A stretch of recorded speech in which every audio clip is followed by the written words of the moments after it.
tengo esta idea, que muy probablemente esté equivocada, pero pienso que la literatura no se encuentra estrictamente en los libros, revistas o bibliotecas. Las bibliotecas, esos panteones de libros, diría Ulises Carrión. Más bien, pienso que esa cosa que llamo literatura se pasea por todos lados y entonces ando por allí cazando situaciones o siendo víctima constantemente de escenas narrativamente interesantes, al menos para mí mismo. Aunque algunos aseguran que eso puede llegar a ser peligroso, quién sabe. Entonces voy a pasar revista por mi experiencia en cuanto a la literatura, la lectura, los libros. Y mis primeros acercamientos con los libros fue en casa, en la infancia. En casa no son muy lectores en realidad y no hay muchos libros, pero había ahí un mueble, que no me atrevería a decir librero, sino un mueble con una tele y VHS y estas figuras de patos y tenían algunos libros, y entre esos libros había una enciclopedia de medicina y libros relacionados con ciencia ficción, con asuntos paranormales, con fantasía, con historias espectaculares, inverosímiles, y estos eran los libros que había en mi casa, entre ellos la Biblia para niños, así que para no variar y cuadrar con los demás. Después pasó mi relación de acercarme a los libros a comenzar a leer, es decir, al principio no los leía, nada más los hojeaba, veía los dibujos. Entonces comencé a leer y comencé leyendo cómics y parece ser que tengo algo ahí de obsesión. Cuando algo me gusta ya no lo puedo soltar, y comencé a leer cómics, muchos cómics, y de cómics salté a los bestsellers del momento y luego a los bestsellers de ayer y hoy, y pues eso, desde un Stephen King hasta los bestsellers clásicos como pues Dostoyevsky o Dickens o Tolstoy. Para cerrar esa temporada, yo estaba estudiando sistemas computacionales en Torreón, y pues eso de que me empezó a gustar demasiado la lectura, los libros, y decido cambiarme de carrera a la mitad de la carrera. Llevaba 2 años en sistemas computacionales y decido mudarme a la licenciatura en filosofía. El objetivo simplemente era que me pusieran a leer, y es así como la lectura me lleva al terreno de la escritura, y comienzo a asistir a talleres de creación literaria, diplomados, aquí mismo en La Laguna, y tengo la fortuna de toparme con una maestra, Ruth Castro, que al ver que acentuaba mamá, papá, ya sin errores, me invita a colaborar con ella en un proyecto editorial llamado Amanuense. Me invita a colaborar en un proyecto de revista fancinero que se llama Palabra Cadabra. Comienzo a moverme en pequeños círculos creativos acá en la sequía de la región, culturalmente y geográficamente, y comienzo a relacionarme con personas que tienen afinidades literarias, afinidad por los libros. Entonces comienzo de hojear libros a leer cómics y libros, y luego a escribir y a trabajar haciendo libros. Entonces comienzo ya a inmiscuirme en otro terreno de los libros. Y no es eso lo que venía a contarles en realidad, sino cómo después de varios años de estar trabajando y colaborando con estos círculos relacionados con el libro, la lectura y la literatura, es que comienzan a ocurrirme invitaciones y colaboraciones a otros proyectos que nada tienen que ver con la literatura, pero que sí tienen que ver con la literatura o con la lectura o con los libros. Y quiero leerles un segundo texto, y dice así: hace algunos años, viviendo en casa de mis padres, soñé con una tal Pascuala, una señora morena con el pelo lacio lacio y con olor a eucalipto, alcohol y árnica. Me dijo: siempre sí te irás. ¿Cómo? Le dije. Sí, me dijo, te espera la monstruosa ciudad. Extendí una mano como para tocarla. Ella ni se movió. Irás a la monstruosa ciudad, repitió, y ahora me sonó a orden. Vas a cruzar esta puerta, muchacho. Vas a salir de casa y vas a rifártela con gente cabrona. Te desesperarás, cómo no. A veces te sentirás solo y a veces querido. Meterás las patas, verás maravillas y al final encontrarás otro hermano. Y aunque estés triste, llegarás a donde debes llegar. Y una vez que estés allí, encontrarás gentes aún más chingonas. Apréndeles algo. Me lo dijo todo sin enfatizar, con elocuencia, sin mover un músculo de más en su rostro. Y yo me quedé masticando todo lo dicho. Cierra tu mano, me dijo. En ese puño llevas tu corazón. ¿Ya lo viste? No temas, me dijo. Cruza la trascurvita y desconfía cuando sientas demasiado confort. Han pasado 5 o 6 años de este texto. ¿Y saben qué? Hace 4 años que vivo en una ciudad monstruosa, llamada antes Distrito Federal, ahora Ciudad Monstruo.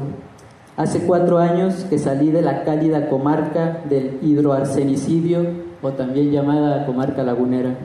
Hace 4 años que me mudé a esa cosa llamada Distrito Federal y comenzar a lidiar pues con todas estas situaciones citadinas a nivel extremo, empezar a lidiar con un montón de smog, de chilangos, un montón de chilangos haciendo filas para todos, un montón de chilangos yendo, viniendo, yendo en las mañanas con prisa o regresando en las tardes con cansancio, un montón de chilangos metiendo cosas en bolillos y un montón de foráneos de este país, es decir, foráneos a la Ciudad de México, de este país y de otros países, interactuando con todos esos chilangos.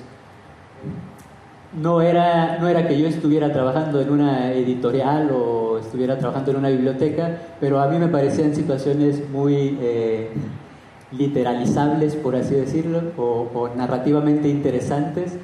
Y es eso, que hay un montón de baches. Los baches tienen formas. Esa, por ejemplo, que me topé, tiene forma de corazón, el bache.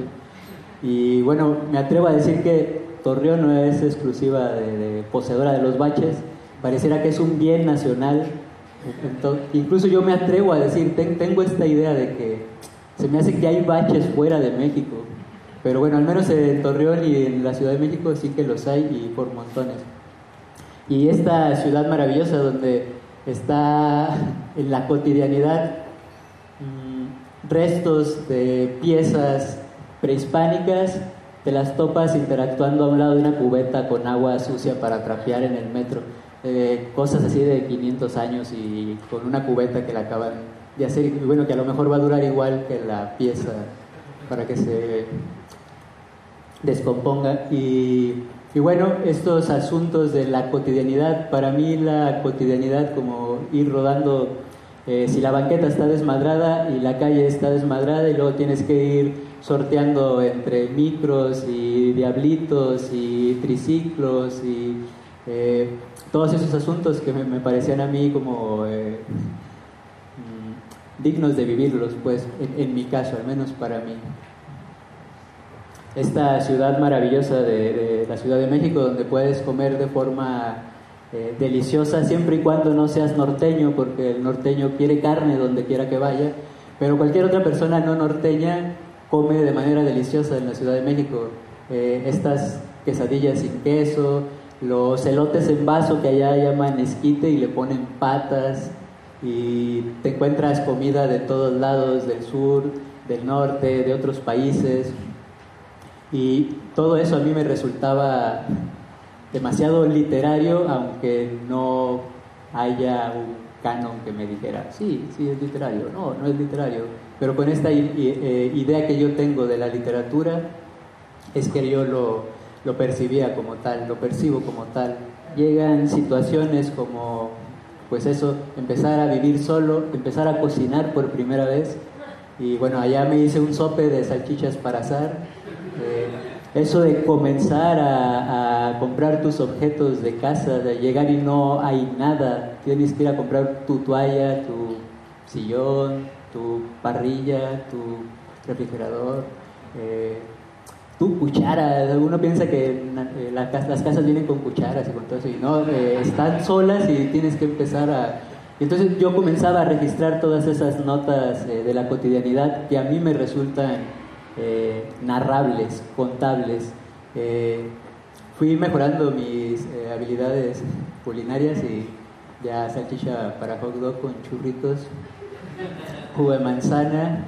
Y paralelo a todas estas experiencias es que comienzo a trabajar como godín. Entro al sector de los godines en la Ciudad de México, y pues esto de que existe una delegación extra en la Ciudad de México, que no es Coyoacán, ni Tlalpan, ni Venustiano Carranza. La delegación Godínez está llena de un montón de edificios, de oficinas, las oficinas llenas de un montón de cubículos, de folders, un montón de toppers, y para mí era importante ir a ese terreno que los artistas no se atreven a ir. Me imagino yo que antes era prohibido ir a los bares, a las drogas, a todo ese lado oscuro, y los artistas, los poetas, los pintores se volcaban en esos terrenos porque era lo prohibido. Yo pienso que ahorita lo prohibido ya es meterse a un lugar como ese a trabajar. Creo que son los nuevos lugares prohibidos. Meterse, sí, a lo mejor a un hospital también sería interesante. Y entonces me aviento un año trabajando en oficina de Godín, en el Godinato, y comienzo a interactuar con otras personas totalmente distintas a las que yo estaba acostumbrado, entre círculos creativos, colectivos, y la cosa de la bohemia y todo ese asunto. Y acá más bien todos son con trajes y corbatas y faldas y tacones, con otras inquietudes, y terreno totalmente no literario, no cercano a la literatura, pero llego allí por mi cercanía a las letras. Entonces comienzo yo a trabajar como corrector de contenidos, y al mismo tiempo, por lo metiche y curioso que soy, empiezo a meter mi cuchara en la gerencia de inclusión laboral. Comienzo a formar parte de la brigada porque la Ciudad de México tiembla.